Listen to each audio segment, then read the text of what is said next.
We'll give you that, but hey, the Buffalo Bills beat, that's right, the New York Jets in overtime yesterday, 16-13. It was a game filled with errors, penalties, and injuries. As I said, it wasn't pretty, but in the end, the Bills just wouldn't quit.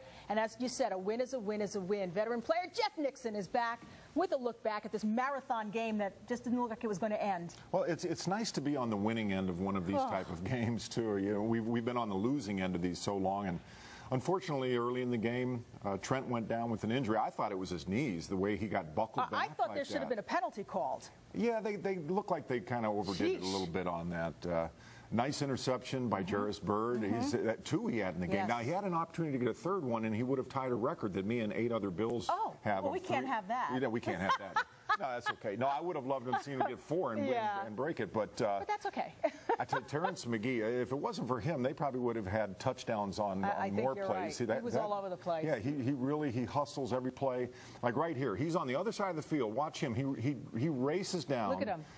And gets him at the very end. He horse collars him, which is not I couldn't believe that's legal. A penalty, though. Yeah, but if you grab him back there, it can create injuries. Okay. It is something that is against the rules, but you know, and that was his second long run in a row, 71 yards on this play, and he had just run a play before that where he ran 64 yards. Wow, here he thought he was really in. They actually gained 318 yards in rushing in this game, and it's amazing that the Bills, it's only the 7th time in the history of the NFL that a player that has rushed for over 200 yards has lost, their team has lost. And so the Bills are a little bit lucky, but you know they made those turnovers. Mark Sanchez. I think this is the only highlight we have. This is the only highlight of the game. Apparently, we're seeing it like 8 or 9 times. Don't watch the screen. Just listen to us. But yeah, when you have that many turnovers, you know, Mark Sanchez looked like a rookie quarterback again. Yes, he did. Didn't have a really good game at all. And we're glad it happened just at the right time. Okay, well, I think we have another one. Okay, this is great. There is another highlight. Yes. Hey, you know, Fitzpatrick didn't do badly. He did. You know, I don't think we're going to have a quarterback controversy. He wasn't a game buster or anything, but he made the plays. Yeah.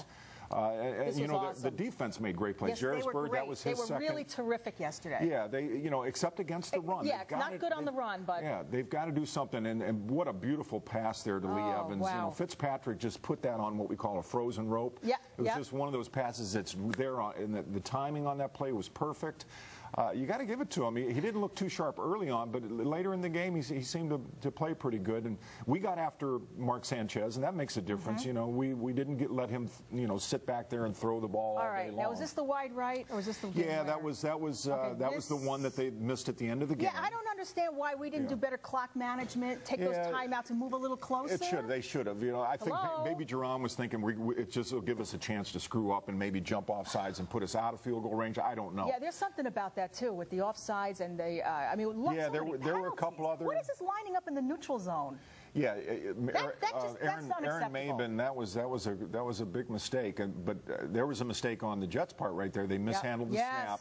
And that, you know, if he'd have kicked that, they'd have won the game. And I thought for sure that's going I know, in, yeah, right? yeah. I was worried about that too. But you know, they sometimes, you know, the luck of the Irish. Fitzpatrick, you know, he must have had a bunch of clovers in his pocket, and he was, you know, he just did what he needed to do to win the game, and that's good to know that your backup can come in and play. Now they were playing in North Carolina too, so this is you know, a very, very big win for the Bills to play, in the Meadowlands.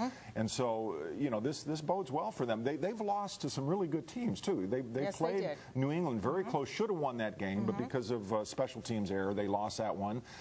They got beat pretty soundly against New Orleans, but look what New Orleans did yesterday against the Giants. They just routed them, and we thought the Giants had another great game. Brett Favre Brady, 6-0. unbelievable. It's just you know, I feel good about the team right now, even though they're 2-4. They're back into it a little bit. Yeah. They can do, and they're playing some weaker teams. And North Carolina's coming up, and they play Houston at home. So they got some teams they can. And if people want to hear more of you, you're on the internet, right? Yes, I do an internet radio show. It's called the Jeff Nixon Sports Report. It's on Voice America. If you just go Jeff Nixon Sports Report, you can. And today at 5 o'clock, you can call in and ask questions. Jeff.